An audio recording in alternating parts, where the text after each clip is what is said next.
Hello YouTube, thanks for tuning in. Hope you're having a nice day in there. Welcome to Stuart George's Home Movies.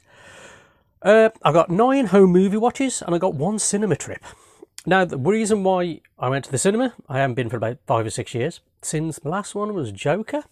And yeah, I was doing jury service, so I'm allowed to talk about it now. I was doing jury service at the Crown Court. It's finished now, so I won't go into the details of the bloody case or nothing. I'm just saying I can talk about it's finished and I was there and I had a early finish there the one day and I was right by the cinema, so I thought, Alien Romulus, why not? When I've seen it, thought, yeah, let's go. It's a 15, it's 2024, it's a sci-fi horror, it's 1 hour 59 minutes, basic plot really.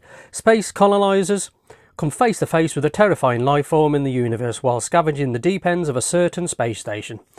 I've put dark, suspenseful, action-packed, directed by Fede Alvarez, and yeah, thoroughly enjoyed it. Good film, you know what I mean? Not bad. The actors, I could take them or leave them, you know what I mean? No one really stood out apart from the synthetic droid, the name of David Johnson. Yeah, he was quite good. Annoying in the first 20 minutes because he had this annoying, like, telling jokes, and he had this, looks like he was crying all the time. Weird. And then they put the chip in his neck and something happens and it's really good then. He really turns it on, you know what I mean? The aliens look fantastic. It's good action set pieces. It's got the usual modern horror films when they're fighting. They get chucked into certain places and they get chucked into walls and chucked down elevators and stuff like that. They just bounce back up. You think, that girl wouldn't survive that. And yeah, but it's all right, man. You know what I mean? I thoroughly enjoyed it. Yeah, I really did. The ending, I was like, what the hell? They've gone there. They've really gone there with this baby. But I'm not going to go into plot, but there you go, because I don't want spoilers. But, oh man, it does. The ending's like, what? But yeah, thoroughly enjoyed Alien Romulus, really did. Then I had me Alien head on and I got home. I thought, tell you what, out me anthology box set, Blu-rays, I'm going to watch Alien 3. I haven't seen it probably since 1995, years ago. I really haven't seen Alien 3 for bloody ages, I've got to be honest. 1992, it's an 18, it's a horror sci-fi, it's 1 hour 54 minutes. I watched the special edition. Ripley's escape pod crash lands on a Fluorine 101. Yeah, Fluorine 101. Penal colony. Planet terrorised by an alien. She rallies the inmates into killing it, but realises that she's carrying an alien embryo herself. Stars Charles Dance. Great British cast. You know, you're from the UK, man. It's got great casting here from Britain. Really has. Directed by David Fincher. Yeah, I like Alien 3, I do. You know what I mean? I really do. I think I've always liked it with the prisoners and the all main British cast and yeah, what they have to go through, good set pieces, good effects.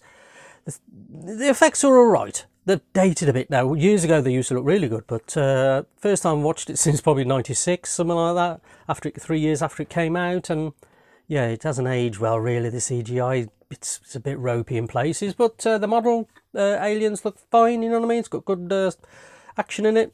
I like Alien 3, I really do. And then I thought, tell you what, I'm going to have a double bill, me and some lad early.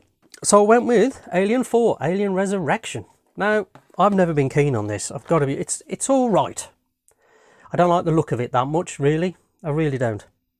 It's an 18, it's 1997, it's a horror sci-fi. It's 1 hour 49 minutes. Ripley 8, a human alien hybrid, is on board a vessel, Aruja, along with its crew. However, when the aliens invade Aruja, Ripley does her best to prevent them from reaching and destroying Earth. Winona Ryder, Ron Perlman, directed by Jean-Pierre Jeunet, is it? The French director? Yeah, it's alright. It's got Winona Ryder in it, which is so wooden, man. Winona Ryder in there, she really is. Doesn't fit the film, if you ask me. Ripley's character's really good as ever. Sigourney Weaver's good as ever, man. Really is. It's alright. I'm not that massive on Alien 4, you know what I mean, Resurrection. It's alright. It's got cheesy parts in as well, bringing her back and stuff like that, and the ending is a bit... But there you go. There's me Alien. So I've seen Romulus, Alien 3, Alien 4. Let's go with the next one. I had a lot of flack about this, and I've waited, got the Blu-ray cheap. I think I paid £6 or £7 for it. Got the slip, brand new from Amazon. I wasn't going to pay full price for it because they're terrible things. Exorcist Believer from 2023. It's a horror mystery, 2 hours and 1 minute. Stars Ellen Bernstein. What she was doing this, I don't know. Lydia Duet and Olivia O'Neill, the two girls, which are The two girls there? Yeah, the two girls there. They did all right, you know what I mean? Yeah, it's 50 years after the most terrifying horror film shocked the world. Blumhouse and director David Gordon Green brings a nightmarish new chapter, Exorcist Believer. Since his wife's death, Victor has raised his daughter alone. After Angela and her friend return for the 3-day disappearance and missing memories. And that's about it, really. The first half an hour I quite liked. Then it goes into this cheesy exorcism movie. Ellen Bernstein, what the hell she's doing back in there? I don't even know what she was doing there, really. It's not great. My wife liked it more than me, but I'm more of an original Exorcist, you know what I mean? The 70s version. It's all right. It's not as bad as everyone says. It's not that bad. I don't love it. Don't get me wrong, I don't love it, but it's not as bad as everyone says. It's watchable, but not great. You know what I mean? They could have been better. Could have been better. I was going to say the ending there. Something happens at the end as well. I think, they're not going there as well, are they? Bloody hell. But Exorcist Believer, not great. Not as bad as I thought it was going to be. Well, let's go with this one. I heard good things about this. A lot of people have been saying to me, watch this, you like your sci-fi?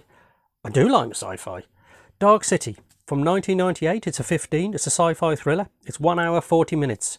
John Murdoch awakens in a hotel with no memory and learns that he is wanted for a series of murders. Then he discovers a group of aliens called the Strangers who are controlling the city.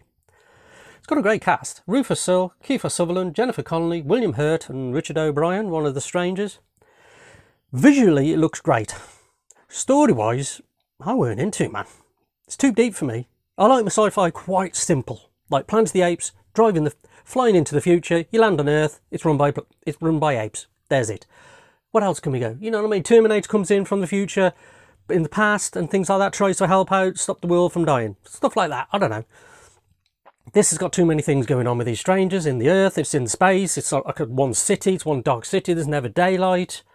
I don't know what's going on. These three strangers are after this bloody John Murdoch. The amount of times they say John Murdoch is annoying. Trust me. John Murdoch. Have you seen John Murdoch? Where's John Murdoch? Gotta get John Murdoch. Fuck John Murdoch. He's like, what the hell? You know what I mean? What's on? Nah. Rufus Sewell is absolutely boring as hell. He's so flat and boring, it's unbelievable. He really is. Nah, man. Rufus Sewell as a lead. And Kiefer Sutherland is this like, well, I don't even know what he was, let's be honest. And his accent is so annoying. He puts on this like stuttering his talk, like stuttering. Nah. Jennifer Connelly looks beautiful as ever. I didn't like it. I really didn't. It was too much. And visually though, it looks fantastic. I can see why people like it if you really love your sci-fi. But for me, I like my sci-fi quite simplistic. You know what I mean? Like the Time Machine. You just go in time and it gets into adventures and things like that. But when they're doing mad things, the skies, I don't even know where it was. Was it in space? Was it on part of Earth? I ain't got a bloody clue. It went over my head. Bloody hell. Dark City, anyway. Whether I'll keep it or not, I don't know yet. I really don't know. Oh, this film was fantastic. Watched this with the wife. Put it on, thought, am I going to watch this? Am I going to be into it?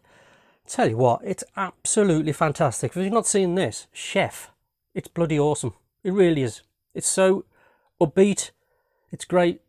You know what I mean? It's a great, good feeling movie. You know what I mean? Good feel to it. You know what I mean? It's called Chef. It's 15. It's 2014. It's a comedy drama. It's 1 hour, 55 minutes. A chef starts a food truck after he loses his job, basically. There's the plot. Don't want to ruin it by going into the plot. But what I got from it, it's about a father and son just getting on and, you know what I mean, and talking. When he was in his old job and he's like a chef working for Dustin Hoffman, he never had no time for his son. But then he started this food truck and he's got more time for him. He helps him work. There's his son there. He helps him work in the truck and they're actually talking. And it's like father and son bonding again for me. Not just cooking, but it bloody makes you hungry. It really does. If you're not eating and you watch this, you're going to be starving, man, because there's some serious food on here. Great soundtrack to this as well. There really is. Good tunes on this. Really good film. Love this film, man. Such a heartwarming film. You know what I mean? Feel good film. Directed by Jon Favreau.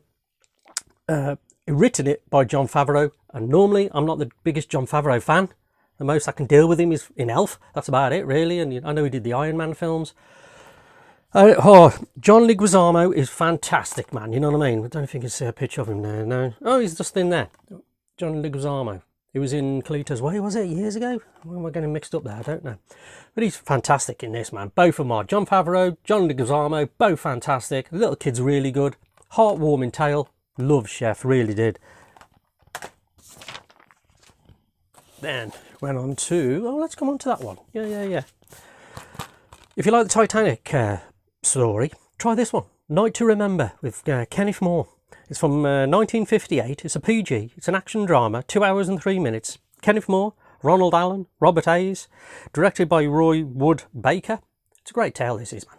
It really is. Black and white. Fantastic. And this Rank Connection Blu-ray, if you can get this one, the digital remastered one, the picture quality for a black and white film looks pin sharp. Trust me, for a Blu-ray, looks bloody awesome. It really did. Really impressed me. Black's deep. Black's really black and white. Oh yeah, fantastic. Great. Everyone knows the tale of the Titanic, you know what I mean? If you've not seen this one, if you've only seen the James Cameron one, give this one a go, man, because it's solid. It really is. You know what I mean? Kenneth More's fantastic, but I always remember when I watched this years ago, you know what I mean, and years ago, and I seen Kenneth More ends up in the water, and he's in there for ages, and he's just giving orders in the water, and you think, Kenneth, you would not be alive, mate. You'd be dead, because that water is bloody freezing. But there you go, that's bloody nitpicking. But it's a fantastic film, man. Night to Remember. Ooh, a bit of a horror thriller, yeah, mystery, yeah. The Skeleton Key. With Kate Hudson, which I haven't got many films with Kate Hudson, to be honest. It's a 15, it's 2005, horror mystery witchcraft sort of film. It's 1 hour 44 minutes. A nurse, Kate Hudson, character comes to help an elderly woman's husband, John Hurt. When Kate Hudson's character explores the house, she discovers something that terrifies her. Basic plot, really. And yeah, it's a bit of witchcraft, bit of black magic, voodoo going on, you know what I mean? Won't ruin it, but you know what I mean? If I go any further, I might ruin it. Yeah, it's decent enough, man. You know what I mean? Me and the wife liked it. The Skeleton Key. It was directed by Ian Softly. Yeah, it's decent enough. You know, I mean, Kate Hudson looks good in it. She's really good in this as well. I haven't got many films by her, so yeah, I might have to look at Kate Hudson's filmography, to be honest. Yeah, Skeleton Key. Good horror, thriller, mystery. Decent, that one. Like that one, me and the wife. I bought some haul the other day. I bought a load of Kate Beckinsale films. This was one of them. It's from 2014. It's a horror mystery. It's a 1 hour 52 minutes. It's a 15, directed by Brad Anderson. And the cast, man. Kate Beckinsale, Jim Sturgis, David Wallace, Ben Kingsley, Michael Caine. Yeah, really good. Loads of British actors in this. Really good. Like a, well, it's like a mystery, really. What it is? It's based on a short story by Edgar Allan Poe. Yeah, that's it. Character walks into, loses his job, I think, or something like that, or leaves his job and goes to have work at this asylum. And when he gets to the asylum, I can't go into details, or I can ruin it, sort of thing. He goes into the asylum, and the asylum is not what he thinks it is. You know what I mean? There's someone the people downstairs under these cellars, and there's people running it. I won't go into any details anyway. But yeah, it's a decent film. Me and the wife like this one. Stonehurst Asylum. Give that one a go. And Kate Beckinsale, man, looks fantastic and is fantastic. Great actress. Some cheesy sci-fi now from the 60s. Really is. You gotta love sci-fi to like this one. You really have. This is the sort of sci-fi I like. Nothing too highbrow, you know what I mean? The plot is so simplistic, it's unbelievable. You know what I mean? Aliens come down and take over the people, and the people have to work out, you know, how to get rid of them, basically. You know what I mean? It's a PG, it's 1967, sci-fi horror, 1 hour 25 minutes. Robert Hutton, the great Michael Gough, Jennifer Jane, directed by Freddie Francis, you know what I mean? Did all the Hammer and Amicus stuff. Yeah, nice tale, man. Alien races from the moon seeks to use the manipulate scientists for secret purposes, but as Temple learns more about the invaders, he realises they might not be as evil as he thought. Yeah, so it's alright, you know what I mean? Tongue-in-cheek, effects aren't great, dialogue ain't great, but man, this is a sort of sci-fi I dig, man, you know what I mean? There you go, it's a nice slip on that one. There you go. Yeah, it's alright. Tongue-in-cheek, bit of sci-fi cheese for you. They came from beyond space. There's my latest watches. Cheers for watching. Like, comment and subscribe. Thumbs up and all that. Good for the algorithms. And yeah, cheers for watching. Cheers.